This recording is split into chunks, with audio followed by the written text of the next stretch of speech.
Do you know how the YMCA came into business? The YMCA came in to try to protect these country white boys when they came into the city to try to maintain their value in the face of the city.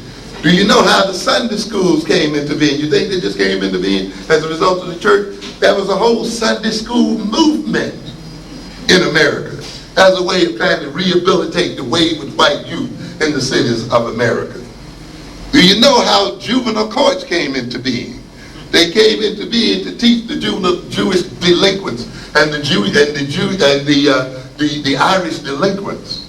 That's how they came into being. Do you know that adolescence as a concept is an invented concept that was created to deal with the wayward youth of white America in the 1800s down to the turn of the century, right into the 1920s.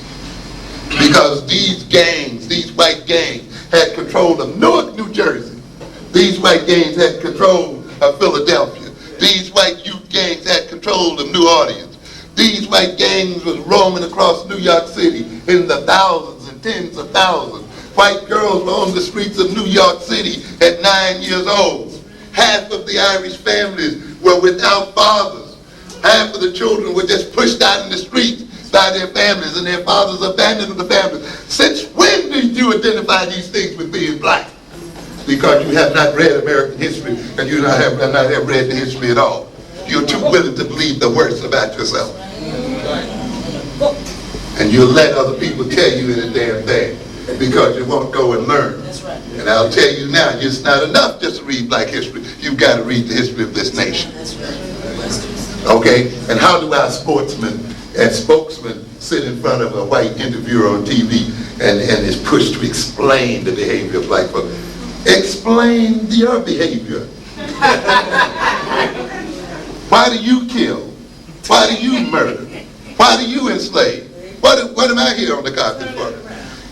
Explain to me why there's so many fatherless children. Well, tell me, why were there so many fatherless children in New York City that were of the Irish extraction? Why were these girls at 9 years old loaded down with syphilis? Yeah. There you go. Yeah, talk about it.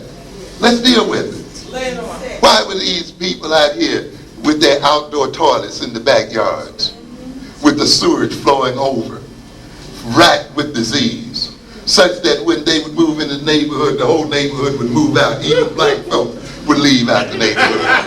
That's right. Why were these people overrun as they were brought into this country with disease, with tuberculosis, cholera, and all other kind of diseases that had disappeared from America? And therefore people knew that when they would come into the neighborhood, you had to get out, or else the whole neighborhood would be plagued. Why were these people living in apartments that were built for one family, and they cut the apartments up into smaller size and put several families in it? Why were mothers and fathers, I'm talking about white folk here, There you go. why were mothers and fathers and children all laying up in one bed, in one room? Why did they have little boys' hotels where they fed them pork and beans and let them sleep standing up in a halter for 12 cents a night? Huh? Why were there thousands and 10,000s of white women on the streets of New York prostituting and begging? Why were these girls out there attacking and stealing and doing and cursing and doing all the other things that they were doing? You hadn't heard about that? Why do you see these old buildings with iron bars over the windows and so forth? Who were they protecting their contents from when black people weren't even in the city, huh? Look and come alive and see what was going on, ladies and gentlemen. This was what was going on in America.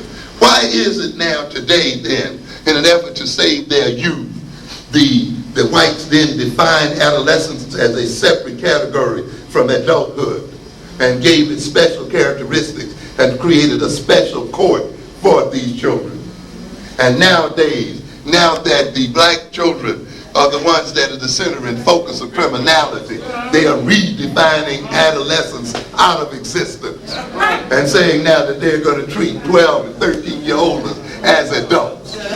You must understand the politics of crime and understand the game that is being played here. You have to see that. How do you explain the fact that the word Irish and criminal was meant the same thing? Yeah, like today. today black and criminal mean the same thing. You think this is new to you? Why then were the Irish overrepresented in the prison population of America, where the vast majority of prisoners were Irish in America? Huh? You didn't hear about that?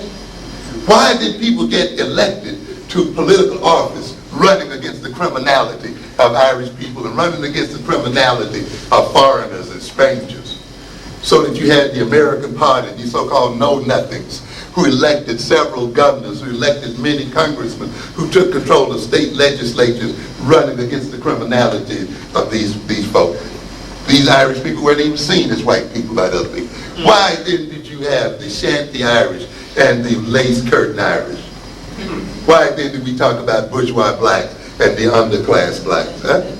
In other words, you see, if you study that history stuff, you'll begin to see some principles operating here that have little or nothing to do with race, that are not intrinsically related to our Africanness or our blackness, but it's related to the political design of a system, related to the very criminal nature of a society that is designed to rob poor people of their dignity and to rob poor people of their wealth and to destroy poor people, such that it locks poor people up regardless of race, so that it locks outsiders up regardless of race, so that it locks people up who are seen as strange and foreign regardless of race, so that it attacks them as criminals and locks them up so that it can convince itself and those people that they are the greatest threat to the society and not the people who are locking them up. Yes. So that the focus can be on those who are being locked up and crime can be defined in terms of the pictures you see on the TV show of those who are being locked up and handcuffed, and not the crime of the ruling classes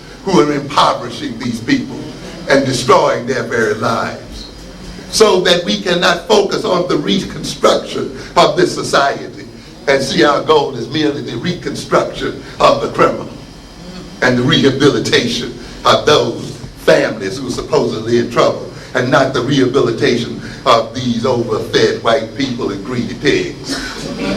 So that we can see that the problem is one of increasing police power, of giving the police permission to execute black men on sight, and not to see the fact is that we need to reorient the power relationship between black and white folks in this nation and in this world, and reconstruct who has the power in this society. But as long as you see yourself as criminal, as long as you let the other people convince you that we are criminals, as long as we see the criminal as the poor boy on the street, we don't see the criminal as the ones in the suites.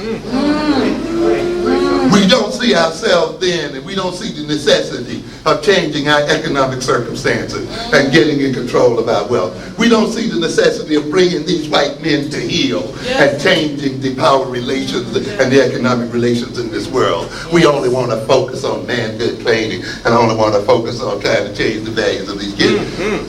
Focus on manhood training, but train them to be men enough to deal with white men. Train them to be men enough to change them. This is what we are talking about. I want you to study this Irish because they're very interesting. They were a conquered people in their own land. The British treated them like dogs. They were serfs to the British. A British man could beat them and kick them and dare them not, to hit back.